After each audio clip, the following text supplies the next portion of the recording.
नमस्कार दोस्तों, आप सभी का स्वागत है हमारे YouTube चैनल पर। तो दोस्तों, राधा श्री कृष्ण जी की प्रेमिका थी, तो वहीं दूसरी तरफ उनकी पत्नी रुक्मणी भी हैं। वहीं श्री कृष्ण इन दोनों से बेहद प्रेम करते थे। दोस्तों, ऐसे में लोगों के मन में ये विचार तो आता ही है कि जब भगवान श्री कृष्ण विष्णु जी के अवतार में थे और माता रुक्मणी देवी लक्ष्मी थी, तो फिर राधा कौन है और वो किसका अवतार है। दोस्तों, आखिर रुक्मणी और राधा में क्या अंतर है और दोनों से जुड़े वो कौन से रहस्य हैं जिनसे अधिकतर लोग आज भी अनजान हैं। तो दोस्तों, यह सब जानेंगे आज के इस वीडियो में, तो वीडियो को अंत तक जरूर देखिएगा। तो दोस्तों, सबसे पहले हम यह जानते हैं कि माता रुक्मणी के बारे में भगवत पुराण, महाभारत और सभी दूसरे धार्मिक ग्रंथों में माता रुक्मणी को देवी लक्ष्मी का ही अवतार बताया गया है। और महाभारत में उल्लेख मिलता है कि रुक्मणी विदर्भ के राजा भीष्मक की पुत्री थी। भीष्मक मगध के राजा जरासंध के जागीरदार थे और रुक्मणी को श्री कृष्ण से प्रेम हो गया था और उनसे विवाह की इच्छा वह रखती थी। दोस्तों, इसलिए रुक्मणी का सबसे बड़ा भाई रुक्मी दुष्ट राजा कंस का मित्र था, जिसे श्री कृष्ण ने मार दिया था और इसलिए वह इसके विवाह के खिलाफ थे। वह चाहता था कि रुक्मणी का विवाह शिशुपाल से हो जाए, जैसे कि भगवान श्री कृष्ण ने भागकर रुक्मणी देवी से विवाह कर लिया। मित्रों, अब बात करते हैं राधा की, जिसके लिए हमें उनके पिछले जन्म अर्थात त्रेता युग में जाना पड़ेगा।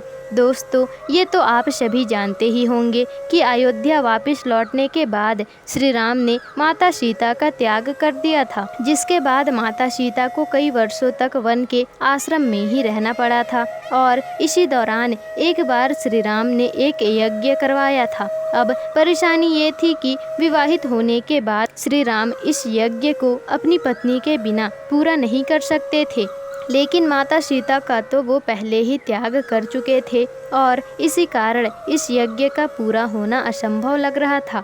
ऐसे में आचार्य विशिष्ट, जो कि यज्ञ कर रहे थे, उनके कहने पर सोने की सीता माता बनवाई गई और फिर इस तरह से इस यज्ञ को पूरा किया गया। अब यह यज्ञ तो पूरा हो गया था, लेकिन वह सोने की सीता माता श्री राम को माता सीता की याद दिलाने लगी। ऐसे में श्री राम ने सोचा कि क्यों ना इस सोने की सीता को सरयू नदी में विसर्जित कर दिया जाए।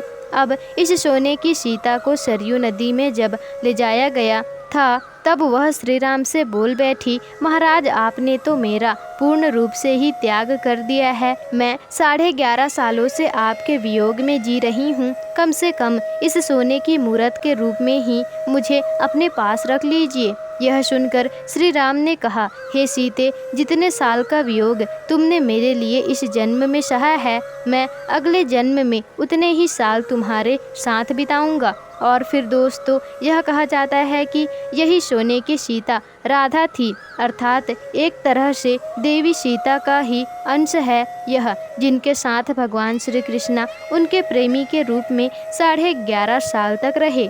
और इसलिए मित्रों, कहा जाता है कि राधा और कोई नहीं बल्कि माँ लक्ष्मी का ही एक अंश अवतार थी। दोस्तों, अंतर बस इतना ही था कि माता रुक्मणी को हम दैहिक और वहीं राधा को आत्मिक लक्ष्मी मानते हैं। दोस्तों, तो आखिर किससे हुआ श्री कृष्ण का विवाह? तो दोस्तों, हर कोई रुक्मणी को श्री कृष्ण की पत्नी और राधा रानी को श्री कृष्ण जी की सखी के रूप में जानता है, जिनसे भगवान श्री कृष्ण ने विवाह नहीं किया था। लेकिन आपको यह जानकर हैरानी होगी कि देवी राधा और भगवान श्री कृष्ण का विवाह अनादि समय से ही हो चुका था। और रही बात द्वापर युग की, तो इस युग में भी दोनों ने विवाह कर लिया था। ब्रज 84 कोष में आज भी वो भांडीर वट मौजूद है, जहाँ भगवान श्री कृष्ण ने राधा रानी से विवाह किया था। दोनों के विवाह का उल्लेख हमें गर्भ संहिता में भी मिलता है, जिसमें बताया गया है कि इसी भांडीर वन में ब्रह्मा जी ने राधे श्याम का विवाह करवाया था। और हालांकि आज भी रुक्मणी को ही श्री कृष्ण की पत्नी के रूप में जाना जाता है। कैसे हुआ था राधा रानी और रुक्मणी का जन्म? तो दोस्तों, एक रहस्य राधा रानी के जन्म से भी जुड़ा हुआ है और हर कोई तो ये जानता है कि रुक्मणी राजा भीष्मक की पुत्री थी और उन्होंने एक साधारण मनुष्य की तरह ही अपने माता की कोख से जन्म लिया था।